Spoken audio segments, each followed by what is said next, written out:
Ah, the conquest of India. One of the most misunderstood moments in history. How did a subcontinent, one of the richest in the world with some of the most coveted commodities, become subject to an island nation 13 times smaller than it? How did one of the most advanced and even technologically prosperous for a long time society become the subject of one foreign king or slash emperor? More on that later.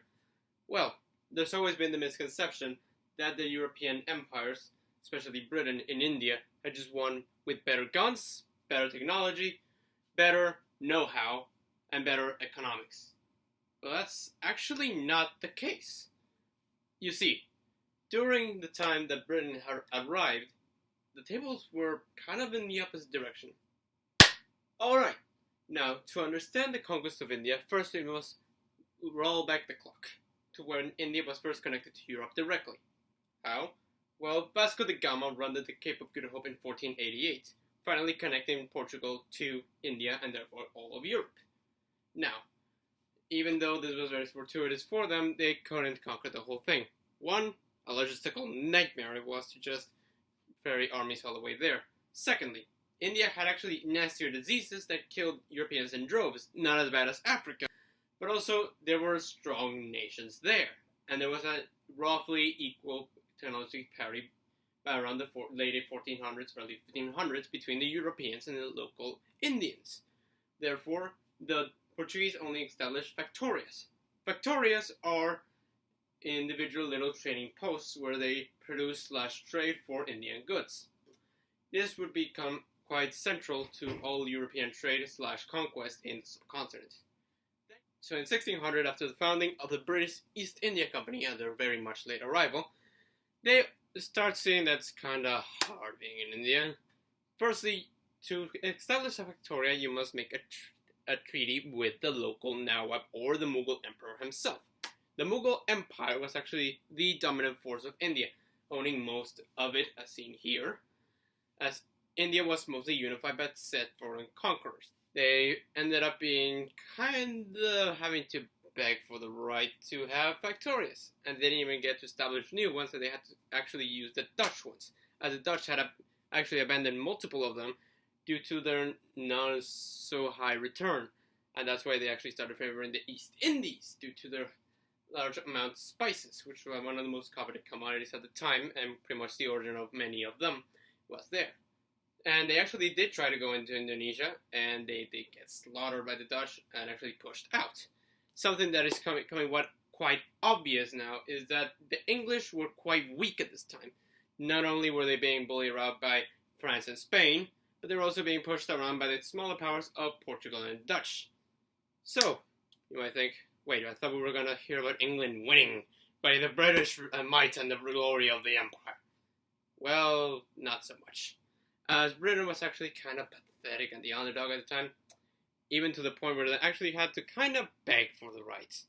What I mean? Well, oh please, my lord, my good emperor, I beg of you to let us have one of those factorias the Dutch left over to trade. And what will you give me in return? Well, we can trade you some European goods and maybe some money. You can keep those goods so long as you bring trade, prosperity, and money my way, especially silver, that we would actually prefer that more than any other kind of thing. So you only want silver, in other words. Pretty much. We really all have our own trade goods, and European goods are kind of in our eyes. Where do we get silver? We're doing silver. Bobby, can we keep raiding the Spanish fleets? Keep doing what now?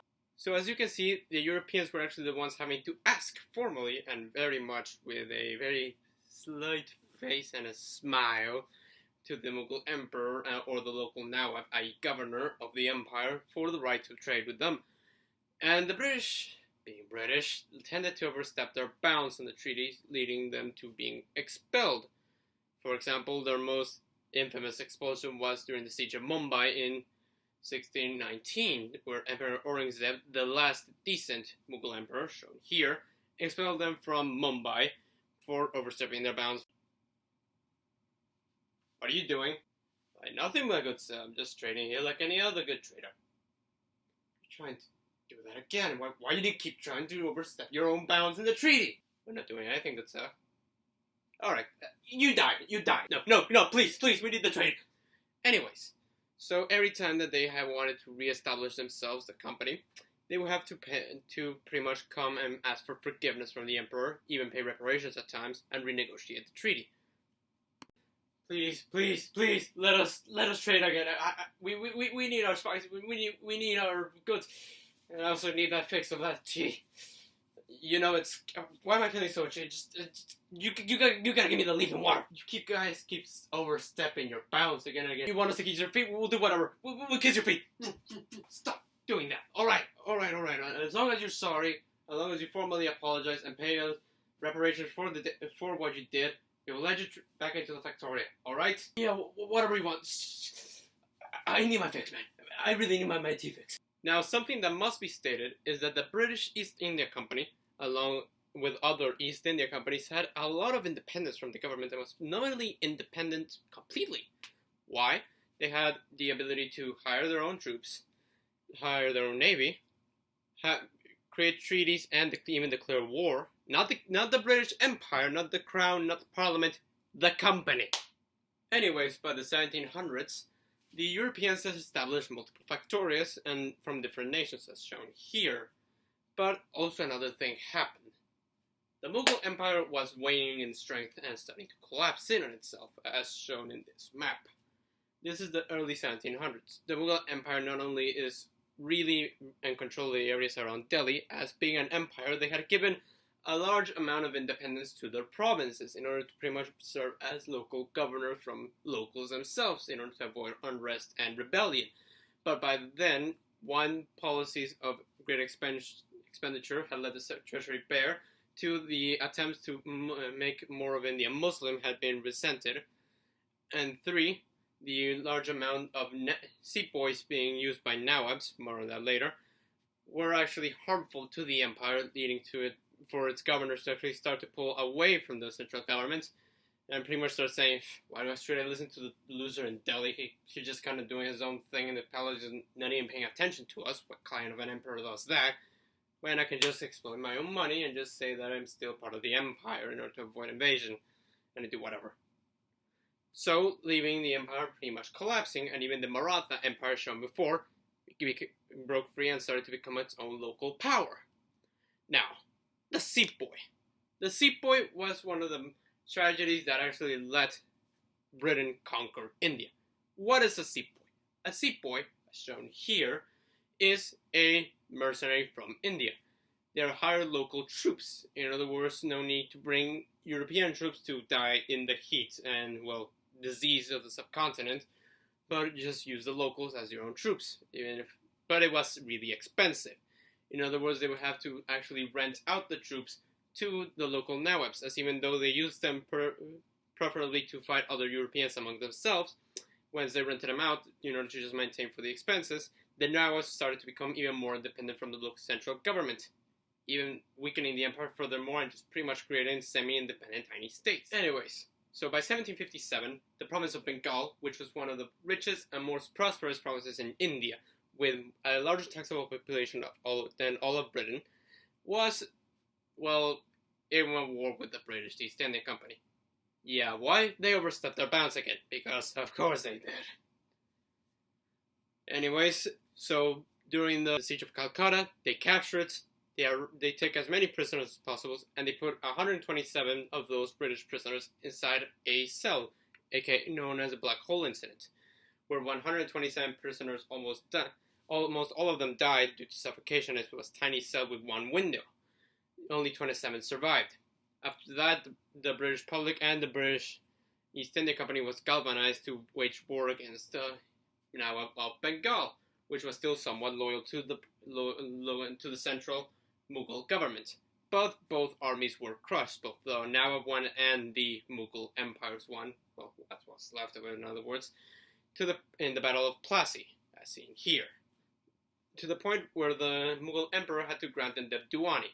The Diwani, as seen here, was the royal tax collector, but it was just a fancy name for saying you own Bengal indirectly, as they kept local rulers as puppets for a time in order to not disrupt the area and not make anyone try to expel the British once again in that time. And during the 7 Years' War, they actually started to seize southern French factories, as well as conquering the lands of their local Indian allies, leading to this map. Now, during this time, in their expansions into India, they did one key thing, which was their key to their biggest success. They pretended to be an Indian local power. How? 1. They used puppet rulers as much as possible. 2. They tried to maintain local customs and just leave them alone. 3. They tried to maintain diplomatic relations with multiple of the princedoms and now collapsing Mughal Empire, to the point where they even helped them against the Marathas, which also stifled their development. In other words, keep them weak instead of one giant united empire. They now have a weakened, somewhat surviving empire, the collapsing Mughals, and various princely states, which some of they allied and used against other princely states to conquer, as well as using princely states as vassals later on. In other words, to have an indirect rule where they could keep their titles, land, and money in exchange for serving the British. In other words, becoming collaborators to the empire, and in some people's eyes, even traitors to India. They continued to use this strategy to a point that by 1857, the whole subcontinent was under the British boot. But nothing was as it seems, as even though the running was doing all right, the EIC had actually been infiltrated by various government agents. These agents seek to not only rein in the company for the benefit of the British Crown and Parliament, but to also Anglicize India in a way to civilize them. And so it actually led to resentment, to the point by 1857 there was already a powder keg brewing. And this actually came to a head in the Sepoy Rebellion.